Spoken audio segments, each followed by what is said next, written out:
Wah, Raden Fata pun entuk Demak, kabeh pun entuk. Niku Haryo Penangsang angsal Pajang, Kang Mas Joko Tingkir dapat Joko Tingkir dapat Pajang, Haryo Penangsang dapat Jipang. Saya dapat daerah mana? Ki Gede Pemanahan, matur Sunan Kalijogo. Ya ndak ada, semuanya sudah habis yang baik-baik. Tinggal 5 tempat, itu pun tempat setan. Tempat setan pertama ada di ujung timur, namanya Alas Purwo.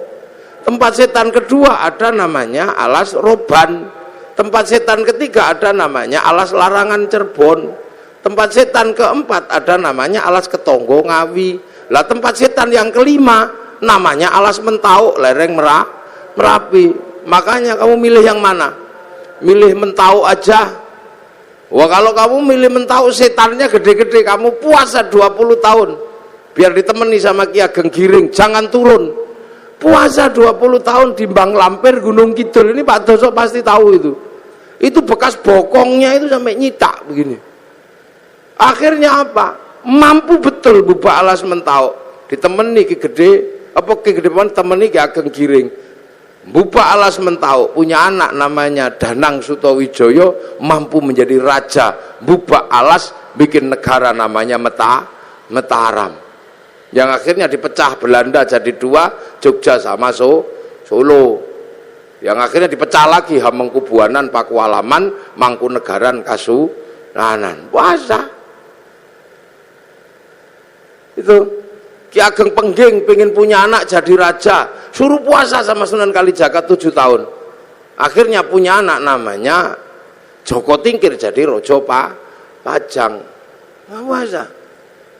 Calon Raja Mataram itu ada yang nggak mau jadi raja karena takut kalau jadi raja tidak alim.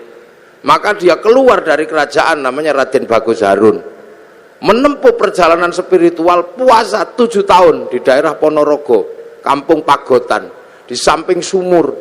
Yang sumurnya itu akhirnya ditirakati selama 7 tahun. Tahun ke-7 sumurnya itu naik airnya 7 meter. Tanggal 27 Ramadan. Aku dapat Lailatul Qadar. Maka sumurnya dikatakan dengan nama sumur Sewu Wulan. Karena sumur Sewu Wulan, maka kampungnya sekarang disebut Kampung Sewulan, di belakang pabrik gula Pagotan itu. Nah, Raden Bagus Harun akhirnya punya anak perempuan galaknya luar biasa, dikenal dengan nama Nyi Ageng Alap-alap. Kalau ngamuk naik di atas pohon. Dinikah Raden Santri, punya anak namanya Mbah Maktum. Nikah punya anak Mbah Maklum, nikah punya anak Mbah Tafsir Anom, nikah punya anak Mbah Qolyubi, nikah punya anak Mbah Ilyas. Mbah Ilyas menjadi kandepak pertama di Surabaya. Punya anak perempuan galak namanya Nafiqoh. Dinikah sama Kiai Hasyim Asy'ari, punya anak Kiai Wahid Hasyim, nikah sama Nyai Solikah binti Bisri Sansuri Jombang, punya anak Abdurrahman Wahid. Benar-benar terjadi seorang ulama jadi presiden walaupun 2 tahun luwung. Cara puasa. Lu makanya kayak Lirboyo itu, pondok besar Lirboyo itu, ketika Kiai Mbah Manap mau mendirikan Lirboyo, wong itu pusatnya berandal, suruh puasa, ngerowot, jangan makan yang di atas tanah, makan umbi-umbian. Dijalankan selama 56 tahun. Makan uwi, tahu uwi? Ngerti nggih uwi? Uwi umbi-umbian gede itu. 56 tahun makan uwi, sampai akhirnya uwinya hilang, dicuri gendruwo. Nah, akhirnya diganti gadung sama Mbah Manap, akhirnya gadungnya dicuri gendruwo. Akhirnya karena makan gendruwo, gendruwonya makan gadung, akhirnya jam 12 malam gendruwonya mendem. Angin ribut terjadi di Lirboyo, pondoknya ambruk karena ada gendruwo makan gadung. Akhirnya sama Mbah Manap dikasih minum minyak jarak, terus sembuh. Kasih tugas nimba untuk air mandinya santri, pakai singgot, pring panjang itu, nyinggot namanya. Nah, maka di Lirboyo dulu zaman mondok, sampean kalau tahu itu ada kriat-kriut itu gendruwo nimbo. Nah, tapi sekarang gendruwonya pensiun karena Lirboyo sudah punya sanyu. Sudah pensiun. Luar besar. Yo. Makanya di Jogja ada orang menempuh jalan puasa. namanya Sukirah ini Pak Doso tahu.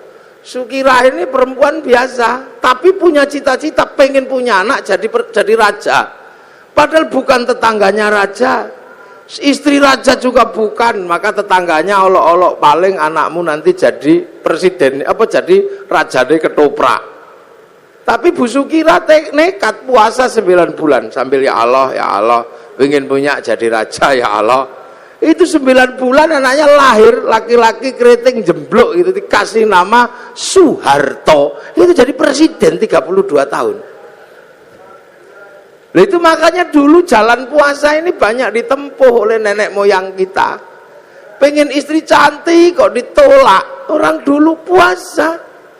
Masuk masjid kalau santri baca ya Rahmanu ya Rahim, 7 hari 7 malam I love you. Lah ya, kalau nggak mau ya Rahmanu ya Rahim ya cari pohon besar, bawa beringin di kantor Pelindo itu, baca sunah mata kaji ajiku jaran goyang ya I love you sama saja, yang penting puasa. Lu puasa ini menghasilkan energi yang luar biasa. Ini yang kadang manusia akhir nggak ngerti.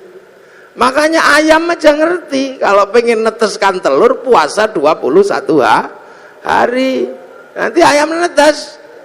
Ulet itu kalau pengen terbang dia puasa jadi kepompong, ngepompong dulu, baru terbang jadi kupu. Ular itu kalau mau melungsungi ya puasa, nanti kulitnya ganti lebih mudah lah lagi. Makanya kita berdoa semoga puasa kita seperti puasa kupu-kupu, puasanya ulet habis jadi kepompong terbang jadi kupu-kupu. Jangan kayak puasanya ular, setelah puasa tetap aja keluar ular, sekali ulo tetap ulo. Itu jangan puasa. Dukun-dukun bayi dulu itu bodoh-bodoh, ndak pinter, cuman yok apa loku atau tapi puasanya kuat ya brul gitu ya keluar. Dan puasa ini nggak pandang bulu, dibikin baik ya mandi, dibikin jelek ya mandi.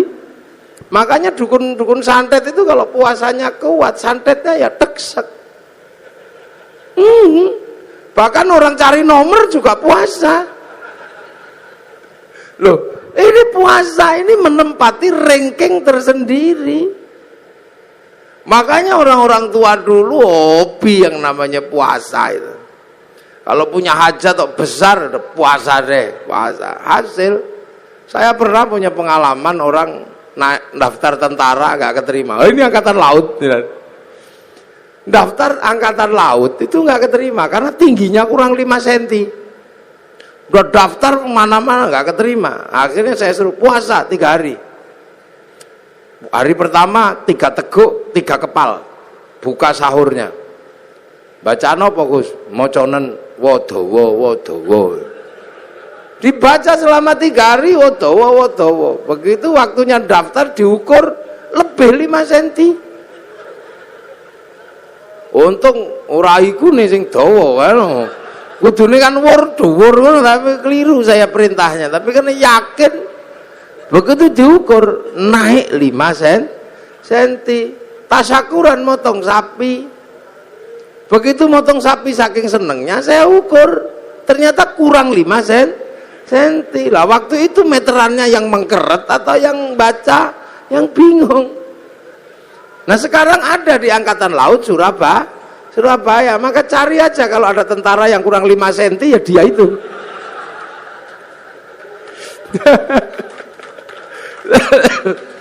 Ini puasa. Makanya nenek-nenek moyang kita kuat-kuat. Nah sekarang begitu puasa itu menakutkan, maka orang ini jadi lemah. Jadi lemah. Dulu orang Jawa, orang Indonesia ketemu singo gitu, kita ikut semilar, singone lari.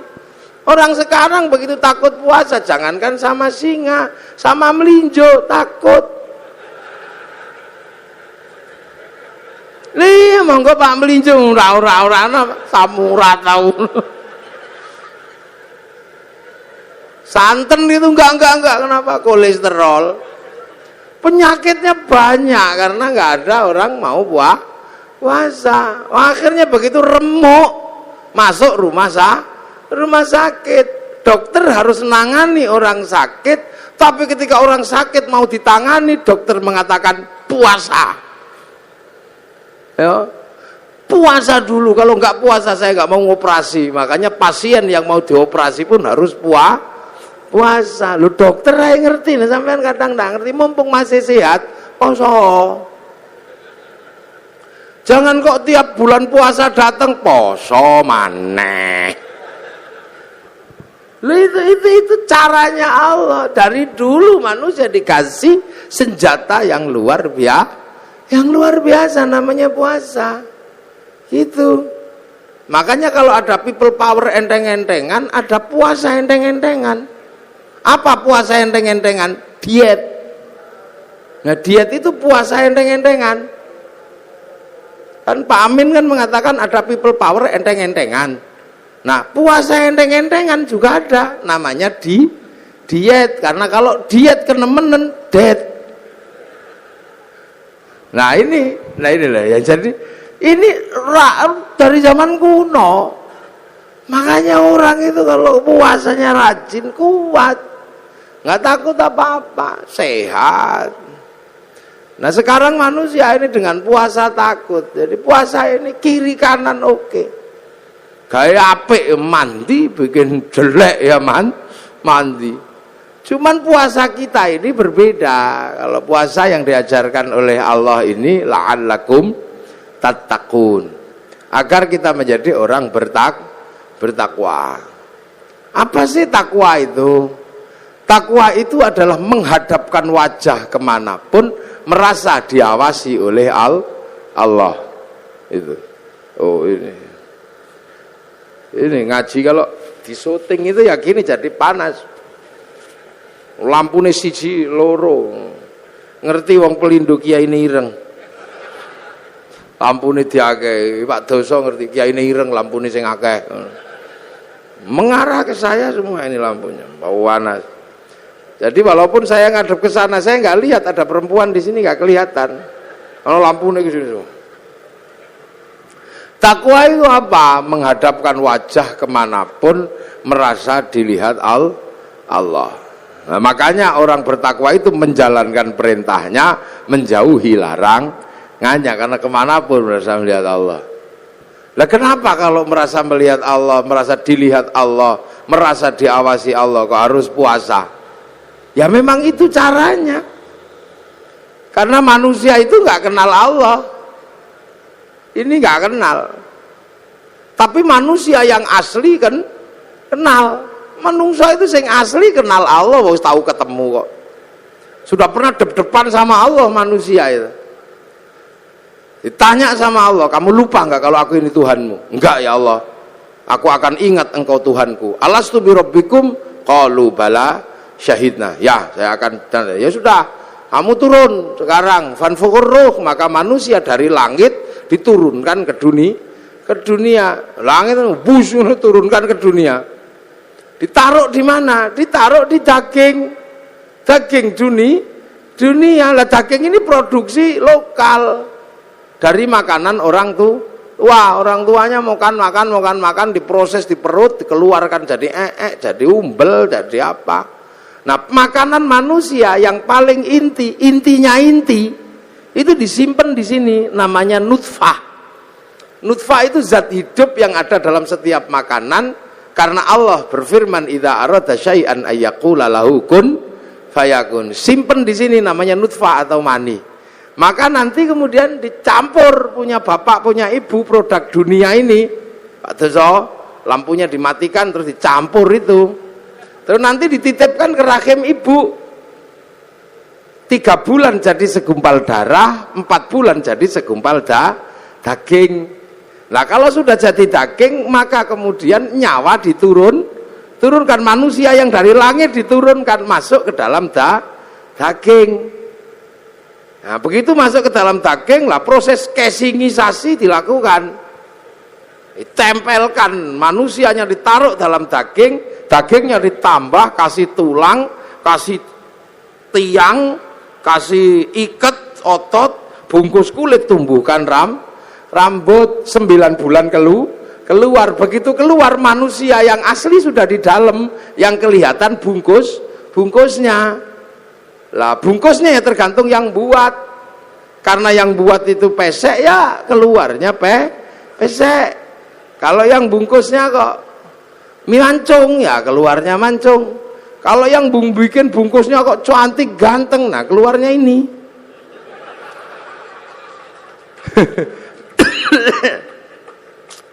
Lah ini maka perempuan itu tempat menanam itu menumbuhkan. Makanya Islam mengajarkan nisaukum harsul lakum, perempuanmu untuk menanam. Proses casingisasi di perempuan. Makanya perempuan itu seperti sawah.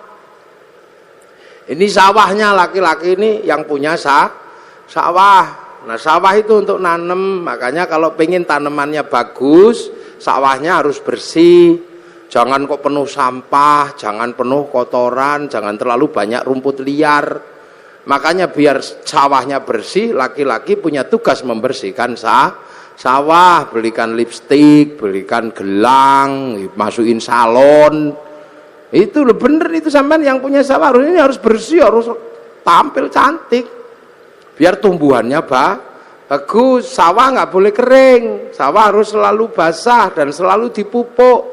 Nah perempuan juga harus selalu senang hatinya. Makanya agar perempuan senang hatinya, dia harus selalu dikasih uang. Loh yang laki-laki dengerin, jangan kau terpura-pura nggak denger. Iya ini yang perempuan ini, karena sawah harus selalu basah dan senang. Sawah itu kalau dikasih tanaman nggak boleh dibakar. Maka begitu juga perempuan kalau ditanami nggak boleh marahi. Maka perempuan itu nggak elok kalau dimarahi. Iya, perempuan kalau marah-marah boleh, karena perempuan itu kalau marah-marah sebenarnya lagi buang sampah. Lah bener, perempuan itu buang sampah karena kehidupan perempuan itu lebih susah dari laki. Perempuan itu pusing. Makanya perempuan itu stres. Saya pernah jadi perempuan sehari aja nggak kuat. Loh iya, saya pernah jadi perempuan sehari nggak kuat. Gara-gara saya ribut sama istri saya. Ribut itu perkaranya apa? Perkaranya anak. Saya pulang ke rumah itu beruantakan. Saya ngomel sama istri saya, ya Dede, sing rewang sakmene akeh, sudah banyak yang rewang, santri sakmene. Kok yo masih rusuh kayak gini? Mungkin lagi head kayaknya istri saya. Langsung nyelantap itu, Mas. Jangan gitu. Sampai nggak pernah merasakan jadi perempuan. Anakmu ini ayo gitu. Sampai mau kalau jadi perempuan? Ya tidak, mau saya coba. Sehari saja nggak apa-apa. Akhirnya teken kontrak saya menjadi perempuan sehari. Begitu jadi perempuan sehari, jam 2 malam istri saya tak suruh pergi. Pergi kamu sana yang jauh, jangan kelihatan kalau anak bangun. Ini ada uang 10 juta, ajak temanmu sana. Loh iya, wong saya mau jadi perempuan, saya tak kasih uang 10 juta, suruh pergi sama teman-temannya. Kamu makan harus habis itu, ajak habisin makan. Tapi nanti kalau saya telepon karena nyerah, kamu harus cepat pulang. Hitam di atas putih ini saya terjadi. Namanya juga saya juga emosi. Akhirnya pergilah dia. Subuh, bangunkan anak, saya contoh istri saya pidatoni anak saya, enggak bangun, melungker gini. Biasanya istri saya kalau anak enggak bangun dicubit, ikutlah saya nyubit. Kalau dicubit sama ibunya dia bangun, tak cubit ditendang saya. Mulai pusing, nggak mau bangun. Wah, akhirnya saking judeknya anak turun dari ranjang ono sing nggawa pempes, pusing. Terus setengah stres saya udah jam segitu. Terus dimandikan. Biasanya kalau istri saya mandikan kan disemproti satu-satu gitu. Tak semproti, ngamuk karena nggak panas. Katuan sing siji begitu tak panasi, kepanasan. Beratnya itu. Habis itu makan, setelah makan tak suapi satu-satu, saya nyontoh aja. Biasanya kan anak saya dijejer gitu terus disuapi satu. Saya yang nyuapi disembur, jarene kegeden, piringnya diuncal no. Stres, dan saya gagal menyekolahkan anak-anak sampai jam 7 masih ribut gak mau sekolah. Jam 10 itu rumah itu dicat semua pakai lipstik, gambari. Jam 1:30 saya